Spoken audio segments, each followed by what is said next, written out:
All right, AOC-backed candidate Kristen Gonzalez is promising a socialist wave of candidates after her primary win for New York State Senate. We really prove that socialism wins.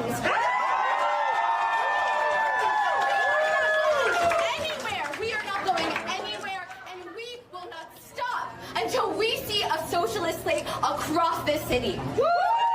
Our next guest escaped socialism in Venezuela and survived Mao's communist revolution in China. Daniel DiMartino and Xi Van Fleet join us now with their message for America.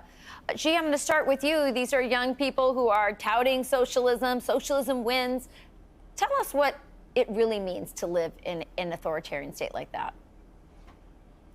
Yeah, I just want to say it's so ironic. 36 years ago, I ran away from socialism. When I left China, come to this great country for freedom. Today, so many Americans abandoning freedom and ran into socialism. They have no idea what socialism is about.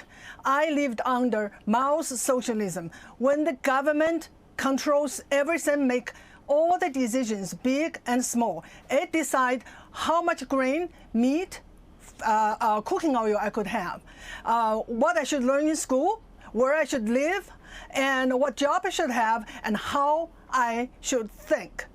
In the socialist society I lived under, there's no choices, there's no freedom.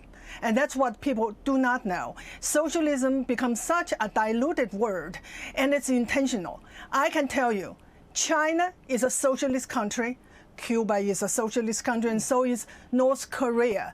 They are socialist country run by communist parties. And what's the difference? What's the difference between socialism and communism?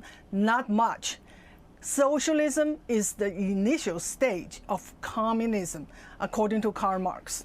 Yeah, you're so right. Thank you for reminding us about that. Daniel, tell us about your experience living under socialism in Venezuela. Well, I think my experience should scare Americans, because I used to have a middle-class family life like most of the people watching did and do. And we went from having cars, from having a home, from going to school every day, to not having electricity, to me having to line up for food, to the government telling me which day of the week I could go to the grocery store. That is what socialism did to Venezuela. And the voters don't understand that in New York, and that's why Kristen Gonzalez won. But the scary part is that she does know what she's supporting. In fact, the organization that supports her, the New York City Democratic Socialists of America, sponsored an event in New York City that I attended to protest, because they brought 3 people who work for the Maduro regime to advocate against U.S. sanctions to these corrupt members of the regime that oppresses my nation. So these people claim that they want to turn America into Denmark, but then they meet with Venezuela's dictator, not with the Danish prime minister. So I think that should tell you everything you need to know about who they are. Yeah, it is very interesting. These young people certainly don't know what you're saying. I think we all got a little taste of socialism and authoritarianism during the pandemic, but seeing these young women take these prominent positions is a little bit scary for our future here in this country, and we're really grateful to people like you who